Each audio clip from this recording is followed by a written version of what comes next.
returns to Part 1. Part 1. You will hear a man called Tim and a woman called Laura discussing preparations for their holiday. First, you have some time to look at questions 1 to 6.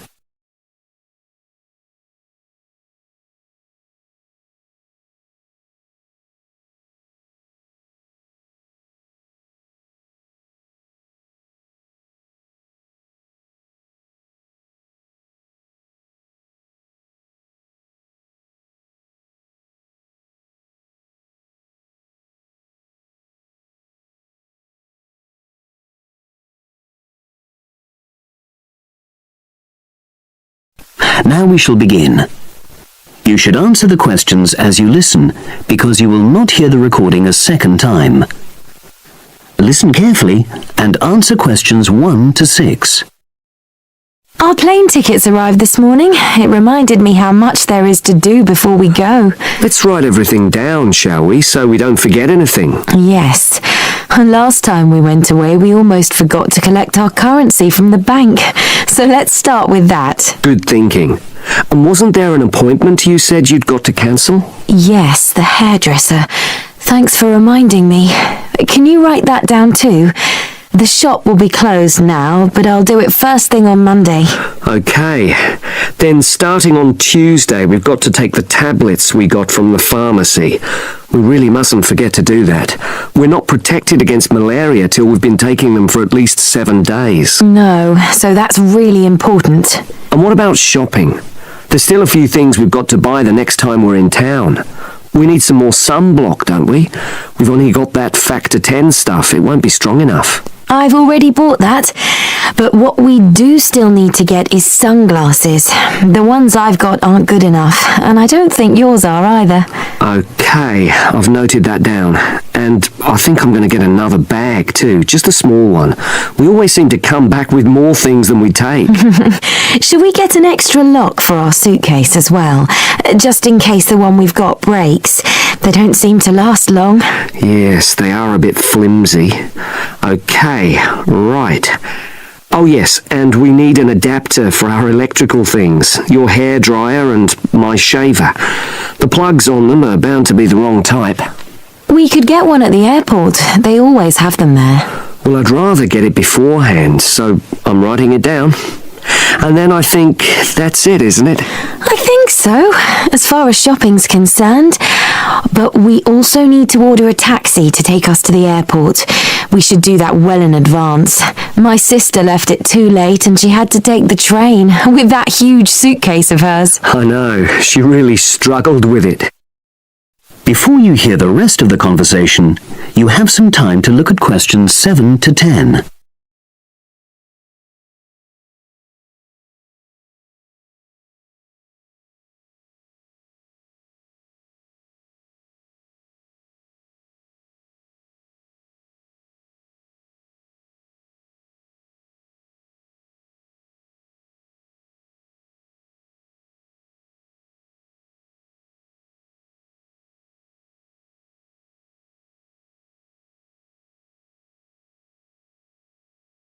Now listen and answer questions 7 to 10.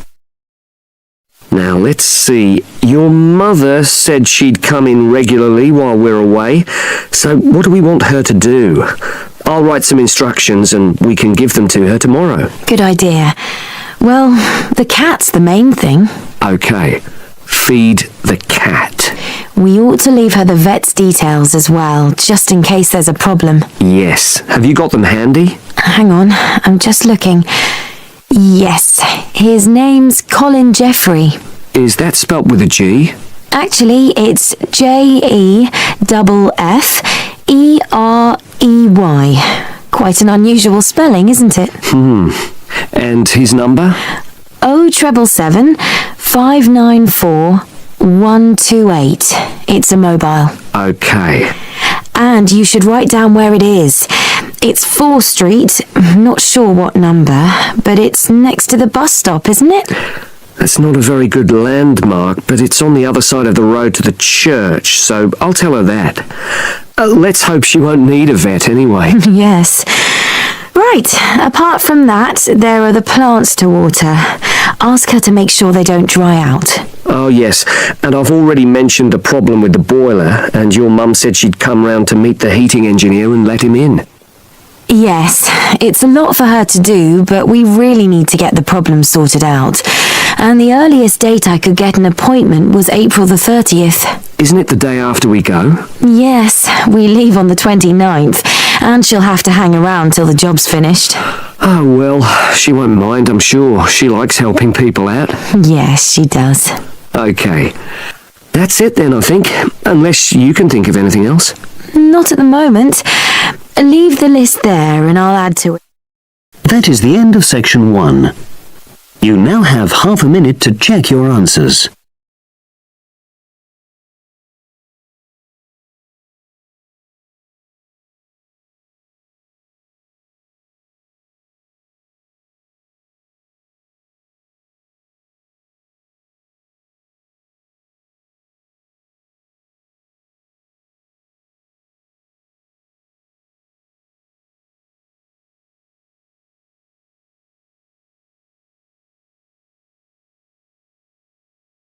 Now turns to Part 2.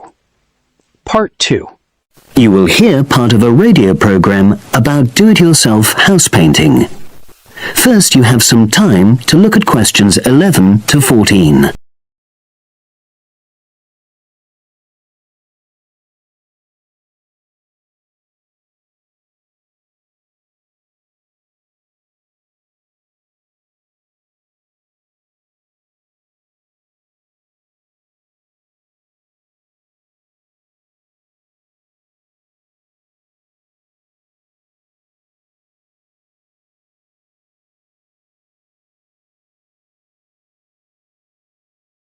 Now listen and answer questions 11 to 14. Good morning, everyone, and welcome to our weekly series on home improvements. Today's program is about do-it-yourself house painting. There's never been a better time for people who like to do their own interior house painting. Although people still lead very busy lives, thanks to the availability of various new DIY materials, you can now decorate your home in a more efficient and a more environmentally friendly way. In 2009 alone, approximately 53 million litres of the paint that was sold in the UK were left untouched. That's enough to fill 21 Olympic-sized swimming pools. It's easy to overestimate how much paint you'll need to decorate your room if you use guesswork. And if you know exactly how much paint is needed, you avoid unnecessary waste. There are automatic paint calculators available now. Most of the major paint manufacturers provide them. Look on their websites or just Google paint calculator and see what comes up. Then simply measure the circumference and height of the room in meters. Enter this into the calculator along with the type of surface you're painting, and it will tell you how many litres of paint you'll need. But if you do end up with leftover paint, you can donate it to an organisation like Community Repaint. They will take the paint from you and redistribute it to local charities and voluntary organisations, so it goes to a good home. You can find more information about Community Repaint on communityrepaint, all one word, .org.uk. Now you have some time to look at questions 15 to 20.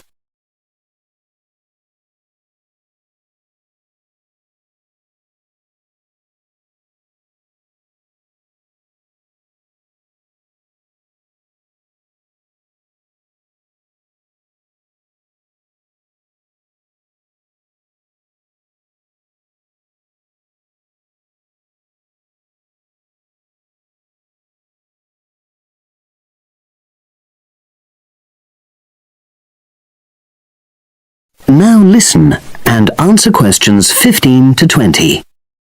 Another way of avoiding paint wastage is to check you're completely happy with your colour choice before starting to paint. For example, You can get a small sample of the colour you're thinking of using, then paint a board and move it around the room, so you can see how it looks against your furnishings and in different lights. Also, it's always better to buy high-quality paints because you get what you pay for. If you buy cheap paint, you might need to apply 2 or 3 coats to achieve the same coverage that you'd get from 1 coat of a good quality paint. You could also spend a week on a job that could have been done in a day or 2. And consider the environment. Most paint manufacturers now sell water-based paints that don't contain harmful chemicals or give off harmful odours, so get one of these. You can also buy paint that's packaged in recyclable containers. There's a lot more choice than there used to be. You can only do a good job which will last if you prepare the surfaces thoroughly before painting. In fact, in many ways, if you want to do a professional-looking job, this is more important than the painting itself. If there are any cracks or patches of loose plaster, painting over them won't solve the problem. Take the plaster out and fill the holes, allowing enough time for the new plaster to dry. And you won't get a smooth finish if the walls are dusty or greasy. So washing with water isn't enough. Use a solution of decorator's soap and rinse well with warm water afterwards. When you're ready to paint, we suggest you use a medium pile roller for walls and ceilings. A lot of people tend to use short pile rollers, but these give a patchy finish, and that wastes paint and time. Similarly, long pile rollers can create a thick textured effect, which looks messy. The same goes for brushes. The stronger the bristles, the easier they are to wash and reuse. And as you've chosen a water-based paint, clean your brushes with cold water, because it's more energy efficient that way. As you're decorating, keep transferring small amounts of paint into a tray and keep topping it up when you need to. This reduces the chance of it being contaminated by dust and pieces of dirt. And finally, water-based paint doesn't have a lingering smell, so that's not an issue anymore. But it's airflow rather than heat that helps the paint dry quicker. So, to help finish the job in the quickest time, leave your doors and windows open. The faster the paint is dry, and the job finished, the quicker you can start enjoying your room. In tomorrow's program, I'll be giving some advice on... That is the end of section 2. You now have half a minute to check your answers.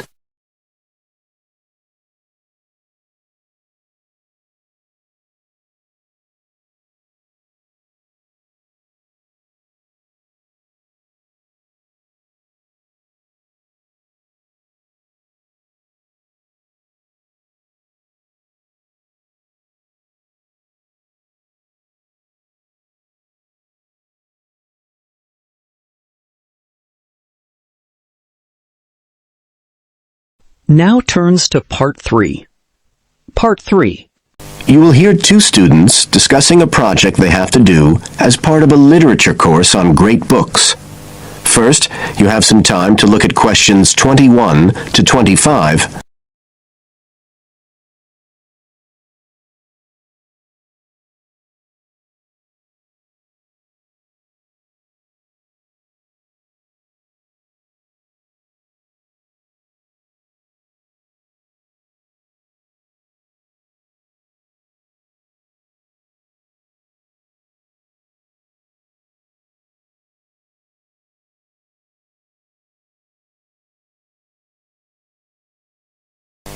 Now listen carefully and answer questions 21 to 25.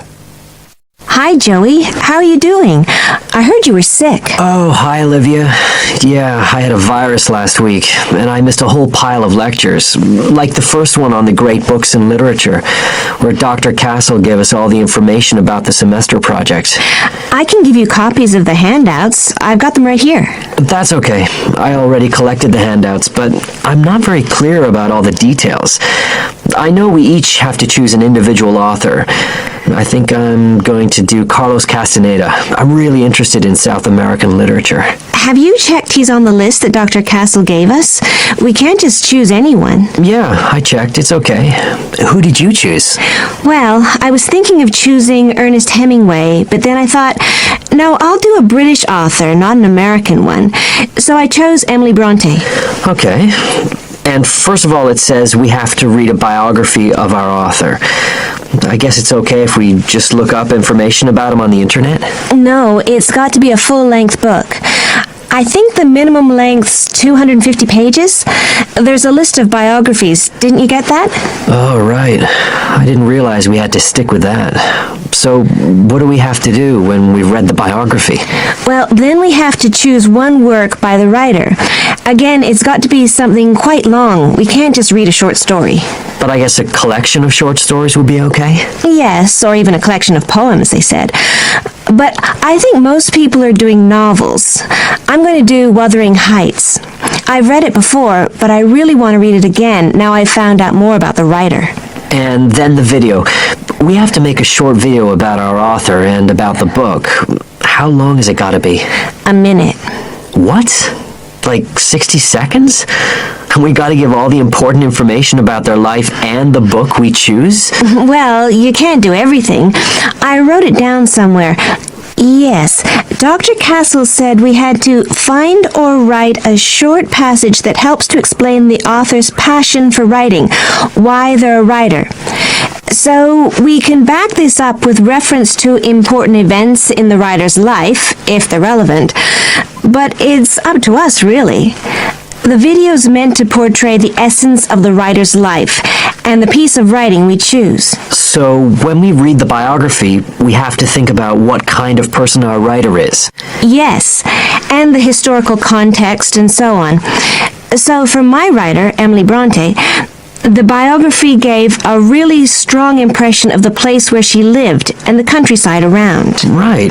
I'm beginning to get the idea. Before you hear the rest of the talk, you have some time to look at questions 26 to 30.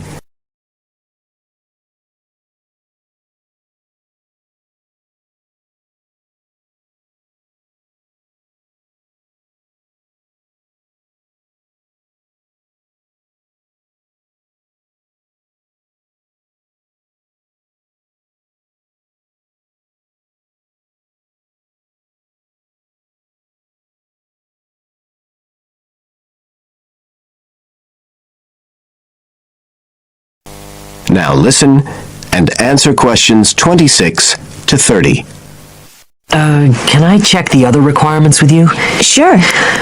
The handout said after we'd read the biography, we had to read the work we'd chosen by our author and choose a passage that's typical in some way, that typifies the author's interests and style.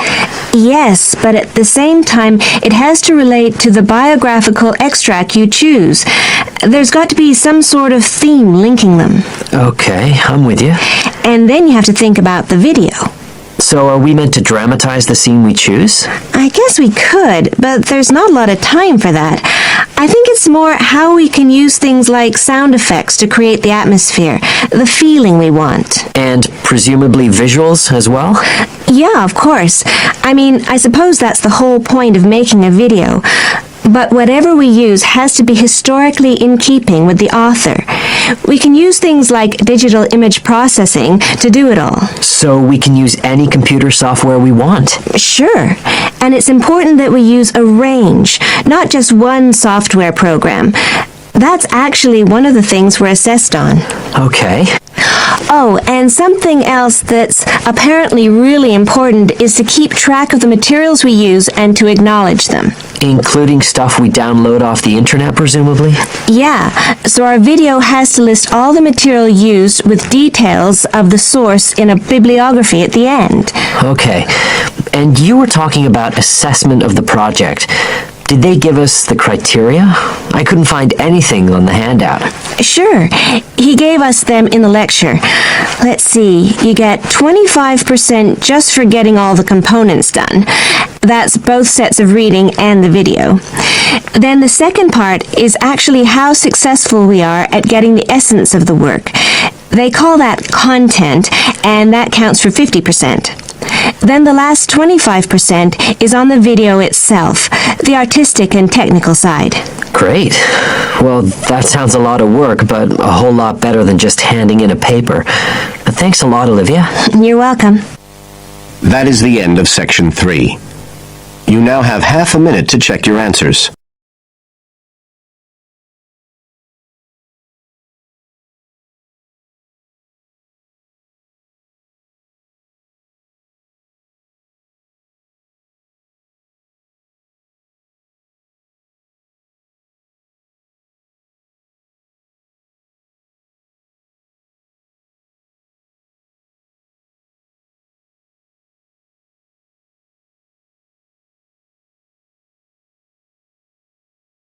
Now turns to Part 4.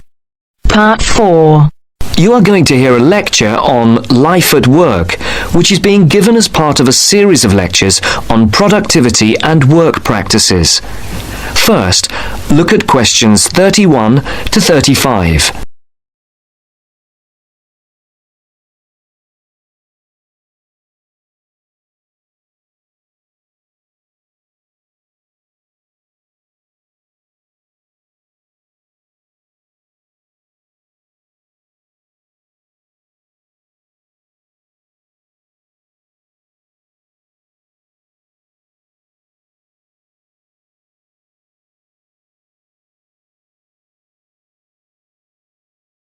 Now listen carefully and answer questions 31 to 35. Good afternoon. My name is Dr. Charles Butt, and I shall be giving you a series of lectures on productivity and work practices over the coming weeks. There will be 10 lectures in the mornings as part of this course, and in addition, there will be 3 lectures in the evenings from 6 to 8, which will be given by outside speakers. I would like first to look at a recent report on life at work. The report shows that the average British worker takes less than half an hour for lunch, 27 minutes to be precise, and that sick leave is on the increase. The drop in the length of time spent on lunch was 9 minutes when compared to last year, down from 36 minutes.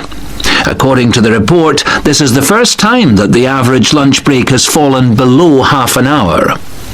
As regards sick leave, you can see that the average figure is 10 days per year. That's up by 1 day in 2002 compared to 2001. While physical illness was given as the most common reason for absence in the case of non-manual workers, stress was the most common cause of long-term absence. It's worth noting here that 9 out of 10 workers claim that stress is a problem in their organisation, and that 8 out of 10 bosses are feeling more stressed than ever before. I would just like to say here that we will be looking at the stress in work and study at a later date. And we'll be looking particularly at ways of dealing with it in studying, particularly for exams. You can see from the calendar that Professor Appleyard will be giving a lecture on this topic the week after next. The report also says that just below 50% of workers claim that they were taking less time off for holidays than they were entitled to. I'm not sure that this will be believed by the employers. Previous surveys have suggested that about 1/3 of days that have been taken by workers as days off sick were regarded by bosses as not being the result of genuine illness. Some more hard data is required to corroborate both these claims. Before the speaker continues, look at questions 36 to 40.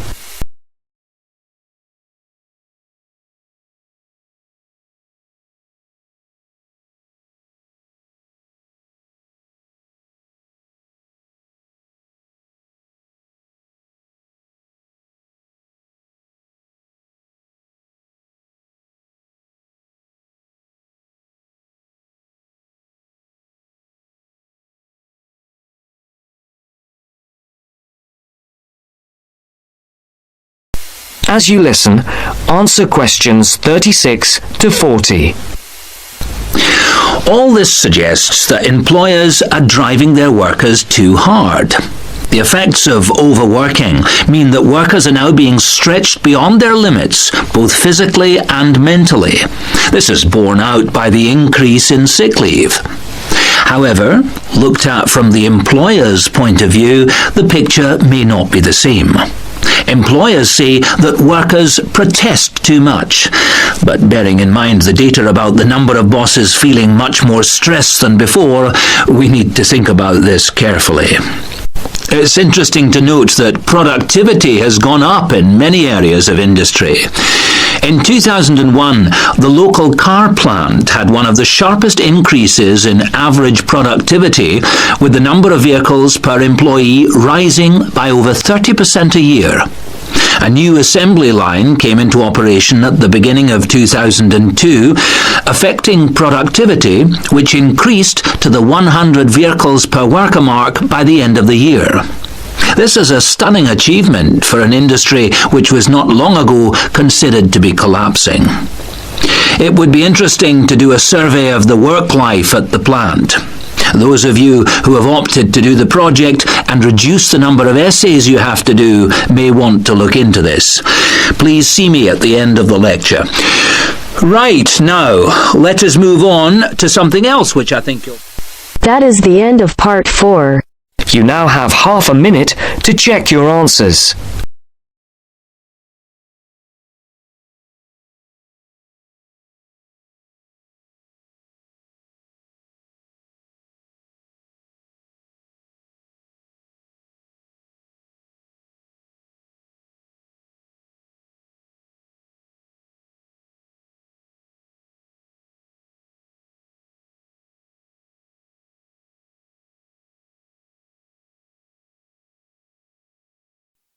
Give it to me.